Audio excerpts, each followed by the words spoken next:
شروع اللہ کا نام لے کر جو بڑا مہربان نہایت رحم والا ہے۔ ایک طلب کرنے والے نے عذاب طلب کیا جو نازل ہو کر رہے گا، یعنی کافروں پر، اور کوئی اس کو ٹال نہ سکے گا۔ جو بلندیوں والے اللہ کی طرف سے نازل ہوگا، جس کی طرف روح القدس اور دوسرے فرشتے چڑھتے ہیں، اس روز نازل ہوگا جس کا طول 50,000 برس ہوگا۔ تو تم کافروں کی باتوں کو حوصلے کے ساتھ برداشت کرتے رہو۔ لوگ اس دن کو دور سمجھتے ہیں، جبکہ ہماری نظر میں وہ قریب ہے۔ جس دن آسمان ایسا ہو جائے گا جیسے پگھلا ہوا تانبا، اور پہاڑ ایسے جیسے رنگین اون، اور کوئی دوست کسی دوست کو نہ پوچھے گا، حالانکہ ایک دوسرے کو سامنے دیکھ رہے ہوں گے۔ اس روز گناہگار چاہے گا کہ کسی طرح اس دن کے عذاب کے بدلے میں سب کچھ دے دے، یعنی اپنے بیٹے اور اپنی بیوی اور اپنے بھائی اور اپنا خاندان جس میں وہ رہتا تھا، اور جتنے آدمی زمین پر ہیں، غرض سب کو دے ڈالے، پھر اپنے آپ کو عذاب سے چھڑا لے۔ لیکن ایسا ہرگز نہیں ہوگا۔ وہ بھڑکتی ہوئی آگ ہے، کھال ادھیڑ کر کلیجہ نکال لینے والی۔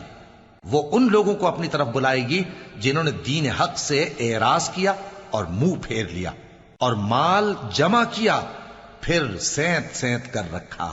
کچھ شک نہیں کہ انسان کم حوصلہ پیدا ہوا ہے۔ جب اسے تکلیف پہنچتی ہے تو گھبرا اٹھتا ہے، اور جب ملتا ہے اس کو مال تو بخیل بن جاتا ہے۔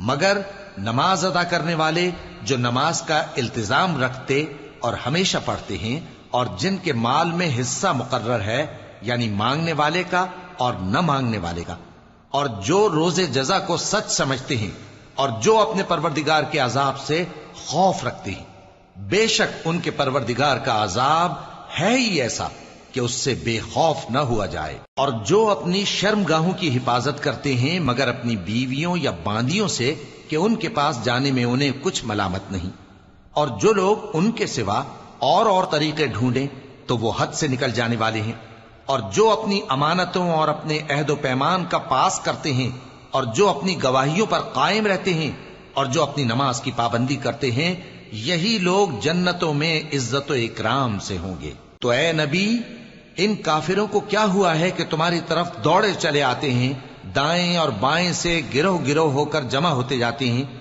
کیا ان میں سے ہر شخص یہ امید رکھتا ہے کہ نعمت کے باغ میں داخل کیا جائے گا؟ ہرگز نہیں۔ ہم نے ان کو اس چیز سے پیدا کیا ہے جسے یہ جانتے ہیں۔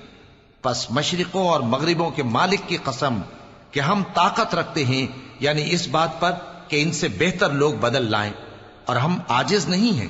تو اے پیغمبر، ان کو باطل میں پڑے رہنے اور کھیل لینے دو، یہاں تک کہ جس دن کا ان سے وعدہ کیا جاتا ہے وہ ان کے سامنے آ موجود ہو۔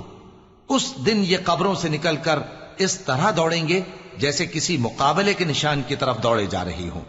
ان کی آنکھیں جھک رہی ہوں گی اور ذلت ان پر چھا رہی ہوگی۔ یہی وہ دن ہے جس کا ان سے وعدہ کیا جاتا تھا۔